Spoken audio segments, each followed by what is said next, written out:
Heboh mahasiswa fetish di Surabaya berawal dari unggahan salah satu korban di media sosial. Mahasiswa ini mengaku diminta berfoto atau memvideokan diri saat sedang terbungkus kain jarik.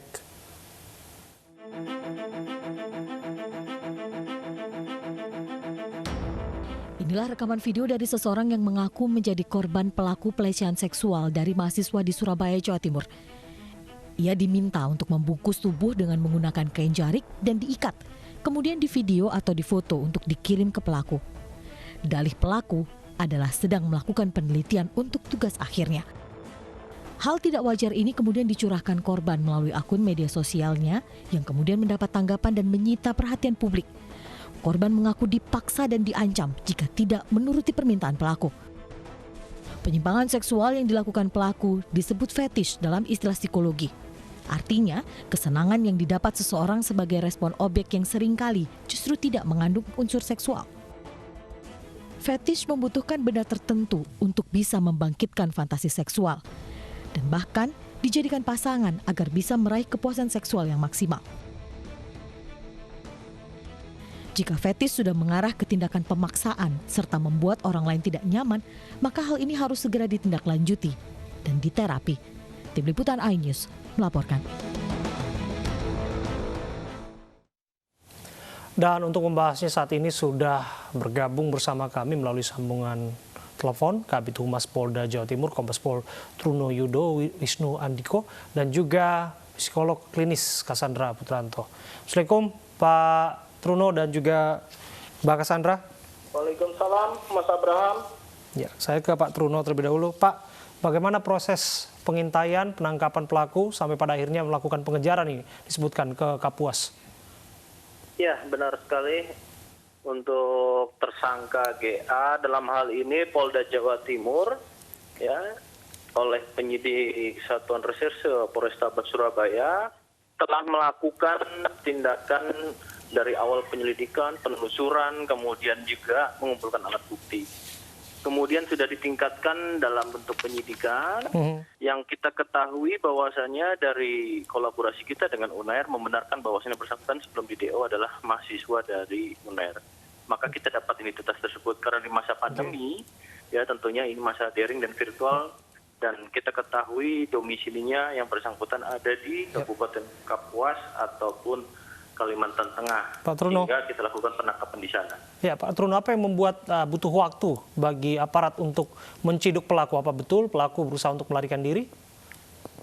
Untuk kendala tidak ada, namun dalam rangkaian ya kita ketahui proses penyelidikan ya, dan ini membutuhkan waktu dan kami apresiasi kepada pihak UNER bahwasannya untuk korban tentu kita harus ketahui terlebih dahulu karena patut diduga dalam suatu proses tindak pidana kan adanya suatu korban, dan ini diinisiasi oleh Polrestabes Surabaya bekerja sama dengan UNER, maka baru kita dapatkan sejauh ini sudah 5 dan kemudian bisa kita ambil. Justru kita merespon lebih cepat dan kemudian juga dalam waktu kurang dari 6 hari setelah kita laporkan.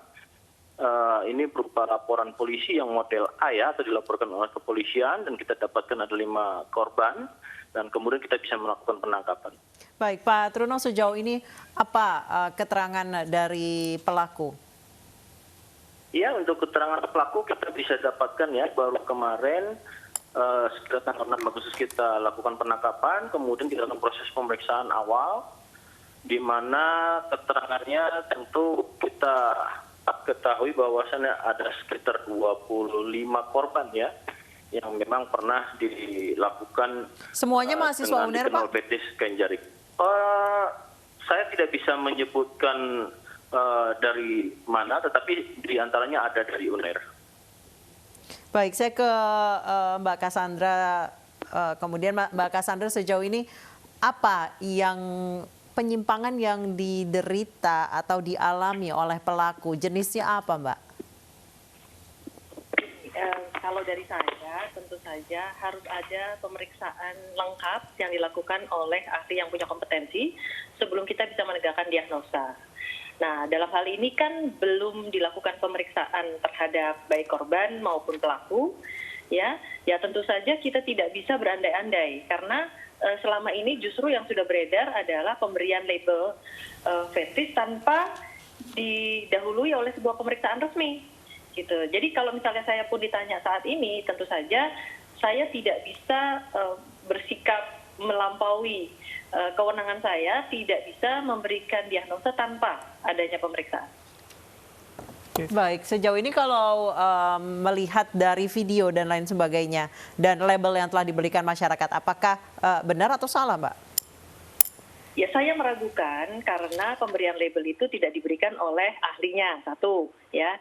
Berarti sudah ada orang yang pemberi label tersebut ini kan belum tentu memiliki kompetensi yang cukup dan memadai untuk bisa menegakkan diagnosa tersebut, sehingga tentu saja patut diduga belum bisa diterima untuk pertama kali ini. Lalu kedua, ada beberapa alasan yang saya perhatikan itu tidak konsisten. Artinya dari beberapa cerita-cerita atau informasi yang diperoleh itu ada beberapa hal yang tidak konsisten, ada yang mengenakan jarit, ada yang tidak, ada yang kain biasa, kain putih, ada yang hanya lakban saja diikat gitu ya. Jadi tentu dengan adanya ketidakkonsistenan ini kita tidak bisa memberikan nama fetish jarit.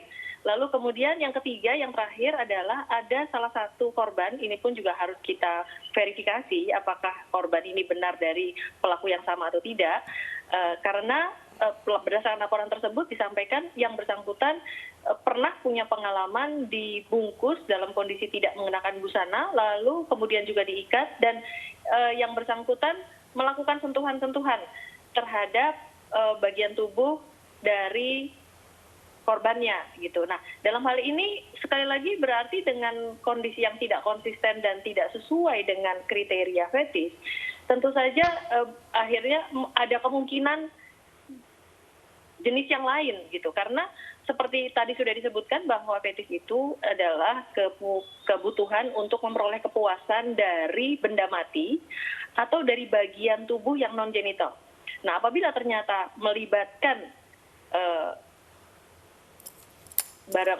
sesuatu yang misalnya memang lazim atau memang genital gitu, tentu saja ini bukan termasuk fetish. Ya, jadi saya meragukan, tentu saja akan lebih baik apabila segera dilakukan pemeriksaan terhadap korban dan juga terhadap pelaku untuk bisa mengetahui yang jelas. Baik, saya kembali ke Pak Trunoyodo. Pak Trunoyodo, sejauh ini apakah sudah ada pemeriksaan yang didampingi oleh psikolog, Pak? Ya, kami sampaikan, Anissa. Untuk kasus pemeriksaan ini, kita tadi saya sampaikan ya, penyidik melakukan pemeriksaan awal dengan status sebagai tersangka, di mana pengakuan diantaranya ada 25 orang sebagai saksi korban ya, yang maksudnya yang sebagai korban, namun saksi yang kita dapati adalah 5. Di mana serangkaian kegiatannya, tadi kita lakukan press conference, ya memang betul pertama kali itu korban diikat dulu atau dilakban, baru dibungkus kain jarik ataupun kain putih ya, dan kemudian diikat kembali ya, dan kemudian disampaikan dalam keterangan ini yang memang juga butuh pendalaman dengan menggunakan psikiater.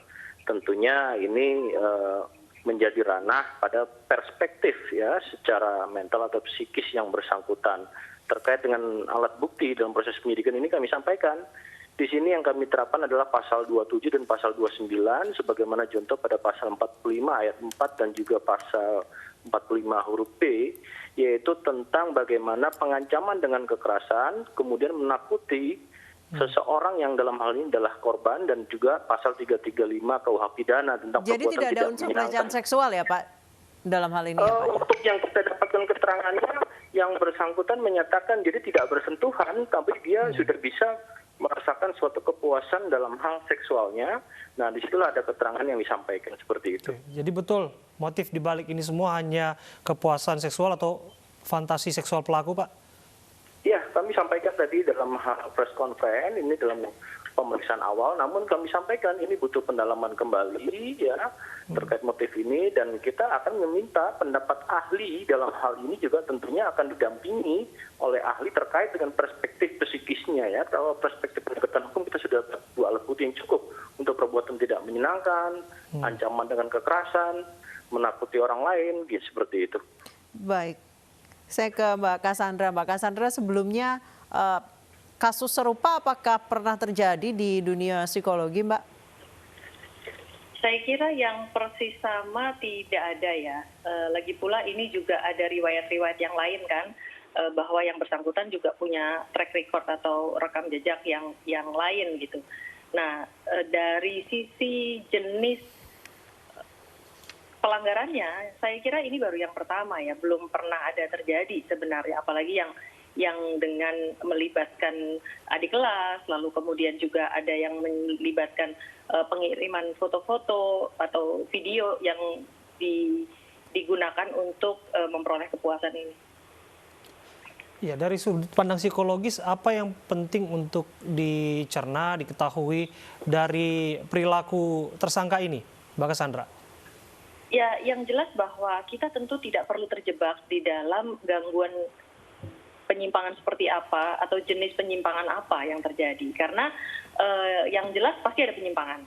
Tapi untuk bisa menegakkan diagnosa tersebut tentu harus ada pemeriksaan oleh ahli yang memiliki kompetensi. Nah, kemudian yang paling penting adalah bahwa telah terjadi tindak pidananya gitu, bahwa kita dengarkan dari Pak Truno Yudo bahwa yang digunakan adalah pasal IT dan perbuatan tidak menyenangkan. Nah, ini kan tentu saja jelas ada dugaan yang apabila tidak ada pertimbangan ke arah sana, belum tentu kepolisian akan menggunakan ayat tersebut kan. Berarti sudah ada pemeriksaan dan kelihatannya penggunaan pasal-pasal tersebut bisa digunakan untuk menjerat pelaku. Nah, berarti dari awal memang kita juga sudah sepakati bahwa ada tindak pidana, ada pelanggaran hukum di sini gitu ya. Tetapi tentu saja kita tidak perlu terjebak di dalam ini jenis penyimpangan apa atau apa yang harus kita namakan kepada yang bersangkutan gitu, karena biar bagaimanapun tentu saja pelanggaran hukumnya sudah jelas dan ada korban. Ya, tapi barangkali bisa dijelaskan, Mbak Cassandra, apa kira-kira yang mendorong seseorang bisa terjebak dalam penyimpangan seksual?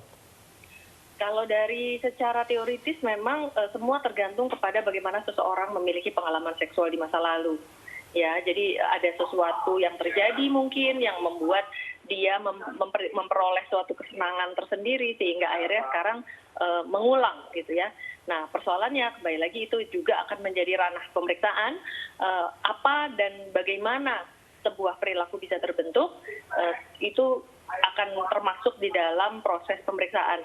Karena sekali lagi bahwa kalau dari menyebutkan penyimpangannya, itu mungkin memang ada pemeriksaan khusus yang dilakukan oleh kedokteran forensik. Tetapi kalau dari psikologi forensik biasanya ada tambahan lagi tentang motif, lalu bagaimana yang bersangkutan ini menumbuh kembangkan perilaku ini, lalu bagaimana yang bersangkutan ini memperoleh kesenangan dan kemudian menjadi perilaku yang menetap dan akhirnya berulang gitu. Jadi tentu saja saya berharap bahwa bisa ada pemeriksaan terhadap pelaku dan juga korban, terutama untuk bisa memulihkan kondisi-kondisi yang ditimbulkan akibat perbuatan ini. Baik, saya ke Pak Truno. Pak Truno, sejauh ini dari pemeriksaan awal sudah berapa lama pelaku melakukan hal ini?